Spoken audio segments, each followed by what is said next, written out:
This video is the third part of an attempt to summarize and explain the philosophical standpoint of Jacques Lacan's interpretation of Freudian psychoanalysis that underlies the methodology of my video lectures. Sometimes it is worthwhile asking the most obvious questions, however naive. So-called common sense is often limited and politically ambiguous, yet critical thinking must start somewhere. Therefore, beginning with everyday assumptions and social practices is a good place to start. Therefore, let us ask Lacan the question, what is gender? Lacan does not typically use the term gender, or its French equivalents, instead preferring to talk in terms of sexual difference. Our question should therefore be rephrased to ask how, according to Lacan's theory of sexual difference, is the relationship between biology and gender to be understood? What is the connection between the category gender, present in our everyday language usages, and the physical biology of gender? Historically, there has been the appearance of such a correlation due to the hegemony of patriarchal ideology and its binary grammar of sexual difference. However, what is the material real basis for the connection assumed to exist between gender and the physical attributes of the bodies involved?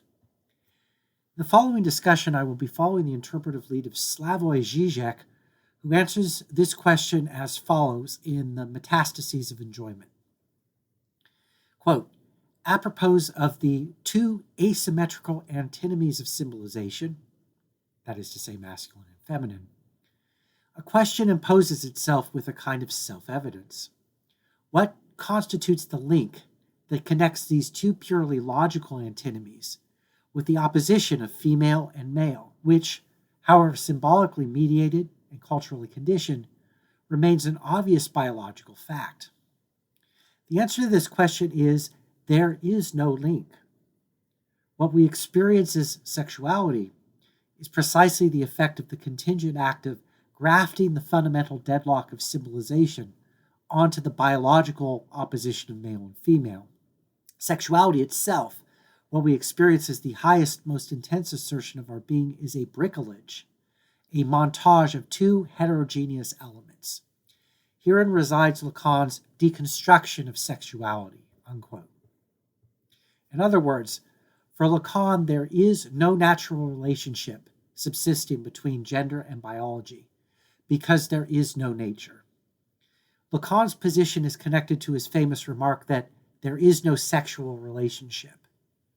The symbolic order of the semiotic field of language usages lacks any absolute ground fixing the connection between signifier and signified. The real definition of things is an abyssal virtual presumption whose boundaries are fuzzy and flexible. And the more obviously objective external things assert themselves in experience, the more their naming becomes ambiguous and diversely interpretable. Therefore, the presumed relationship between the possession of biological genitalia and gendered social roles is an arbitrary social performative function whose language usages have no necessary correlation to the admittedly physically objective biological datum they allegedly reference. Another way to make this point would be to point out how gender designation never adequately corresponds to biological anatomy, because formally gender is a linguistic signification which never captures all possible aspects of its designated determinate biological content. There always remains some gap, some space of semantical slippage between gendered signification and factical biology, akin to the gap between signifier and signified that holds open the symbolic order, ensuring that its structure forever remains incomplete. The signifier is a graphic shape or spoken sound whose symbolization as such has no direct connection to the concepts it signifies. Likewise, for genitalia and the sexual difference they are socially interpreted to signify. This gap does not persist because the objective empirical facts of biological gender have been misperceived, simply awaiting correct description, as it were.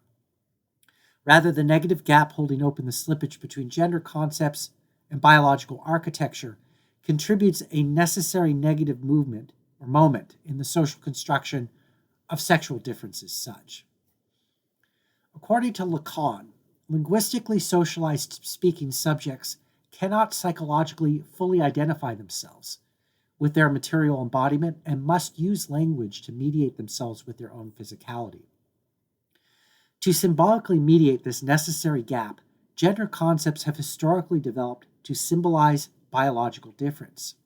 However, because these gender categories have also always served to describe classes within a reproductive division of labor, they have never simply described biological features. And to attempt to reduce gender concepts to the logical status of mere biological description simply fails to understand the social significance of the concepts allegedly being defined. Gender only comes to signify biological difference after gender roles have been assigned to classes within the hegemony of the patriarchal family and its gender division of reproductive labor. Therefore, in terms of the phallic symbolic order, whose historical, and therefore contingent, universality must first be acknowledged before it can be elided, the vagina is posited neither as the opposite of the phallus, nor as its alternative negative polarity. For Lacan, the vagina stands for the phallus just as much as the penis does. Because the phallus represents the lack of the object of fulfillment, the negative concavity of the vaginal void symbolically outlines, as it were, the absent phallus, thereby facilitating its symbolic phantasmal presence within and as the vagina as it is filled by erotic enjoyment. Women, therefore, are Oedipally castrated, just like men. Their sexuality is socially constructed by the inscription of their imaginary in terms of the historically prevailing symbolic order. But the feminine social role symbolically overcomes this by representing the phallus as present through its absence, as signified by the sign of the vagina. Therefore, for Lacan, women are symbolically said to have the phallus. In contrast, the social role of men is said by Lacan to be castrated in an immediate sense. They cover the place of the penis on their bodies in public as a sign of their Oedipal socialization. However, as previously discussed, the biological penis is not the symbolic phallus, just as the signified is not directly the same as the sign. The penis can indeed play the role of the phallus, and so can the vagina or any other object of fetishized erotic desire. Lacan's point is that the penis is just as much a prosthetic fetish as any other symbol of the phallus, because the phallus is also the sign of the real, whose presence is manifested through absence. The fetishism of the symbolic displacement of desire applies just as much to the use of the penis to perform the role of the phallus in erotic social activity as any other symbolic substitute for the phallus. Only the hegemony of patriarchy makes it appear otherwise. For Lacan, men symbolically are the phallus in the negative sense of needing to recover their primordially lost, castrated, and socially restricted enjoyment by finding the symbolically missing phallus, which represents the fulfillment of desire. For example, heterosexual men seek to reattach themselves to the phallus symbolically hidden in and as the woman's vagina. Sheathing their penis within the phallic enclosure of the vagina, heterosexual men fantasize the presence of the phallus, which appears precisely as the physical penis vanishes within the phallic glove puppet, if you will, of the vagina, activating the penis' phantasmal ability to play the role of the phallus. Meanwhile, the heterosexual woman fantasizes that the penis penetration fills the vagina's phallic void, symbolizing the presence of the phallus and generating enjoyment.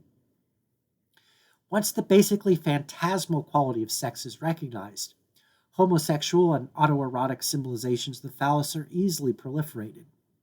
The anus becomes symbolically phallicized like the vagina. Or is it that the vagina is phallicized like the anus? Take your pick, the symbolization runs in either direction. For Lacan, there is no normal sex.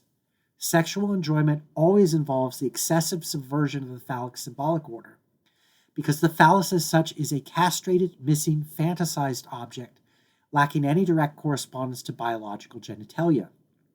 With sex, anything goes. There is no sexual relationship. Even sexual situations which common sense would consider lacking in phallic reference, lesbian sex, for example, can turn out to be saturated with phallic symbolization. To refer to my personal experience for a moment, I was once invited to watch two female friends have sexual intercourse. This involved one of them taking on the male role of strapping on a dildo and penetrating the other while in the missionary position. The technique used and the roles adopted were not significantly different from those used in heterosexual sex. There was no penis involved, but the phallus is not the penis, and vice versa, and in this case the phallus was very much invoked. Indeed, from a Lacanian point of view, the dildo used was just as much, or take your pick, just as little able to serve the role of the phallus as if a biological penis had been used in its place. Indeed, even in scientifically biological terms, the vagina and the penis should not be too rigidly distinguished from each other. Genital diversity results from the developmental variations of an originally undifferentiated fetal membranous tissue. Like the belly button, genitalia can develop into either an outie or an innie. Viewed in themselves, the vagina and the penis are both non-conscious organs of cellular tissue. They only perform the role of the phallic object of enjoyment when they mediate the social externalization of the subject's sexual fantasy through being incorporated into that fantasy. The vagina and the penis become phallicized by being fantasized as such. As the immediacy of the body is elided, enjoyment occurs, both despite and because of the failure of the phallic evocation. As for the much mystified moment of orgasm, is it not the case that orgasm represents the failure of sex, the breakdown and discontinuation of enjoyment, as much or even more than its sublime climax?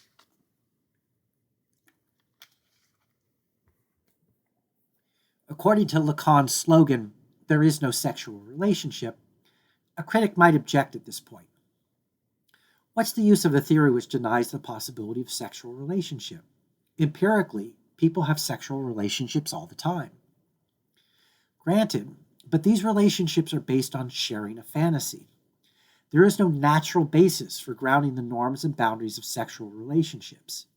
They succeed or fail because at every moment of failure, of the interruption or breakdown of the mutual fantasy called love, the partners involved nevertheless keep faith with the shared fantasy of their desire. Lovers mediate their sexual fantasies with each other, thereby short-circuiting the social separation between them. In this sense, love has a close structural connection to Ernst Bloch's concept of the spirit of utopia.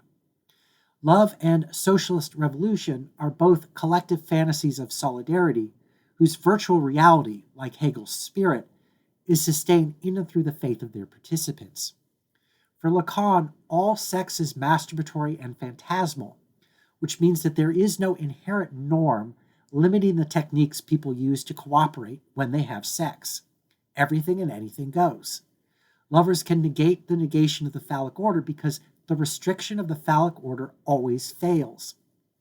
Its negative character only means that absolute fulfillment is impossible. Partial enjoyment remains a concrete, constant possibility. Indeed, for Lacan, the psyche is basically a phenomenon of ungrounded and unjustified ecstatic jouissance, an excessive surplus virtual reality whose enjoyment constantly overloads the boundaries of any formal system of rules and roles superimposed upon it. In summation, Lacan's theory of sexual differences establishes that patriarchy, like capitalism, functions as a false universal, alienating human beings from the fulfillment of their historical potential. The phallic symbolic is a social reification of the patriarchal division of labor, which, either in the family or at work in the figure of the boss, restricts the realization of desire. Patriarchal ideology is concretized in the symbol of the father, which is equivalent to the semiotic function of the signifier God in theistic religion, whose logos or phallic logos sustains the harmonious cosmic order. Ultimately, the sublation of ideology into more liberating modalities is really a practical matter. Patriarchy can only be overcome politically through the permutation and proliferation of alternative gender narratives, that overload the binary grammar of the traditional division of reproductive labor. When people do things in new ways, those new ways become normal. The compulsion to support patriarchal relations is pathological. The complex dissolves when people choose to act differently.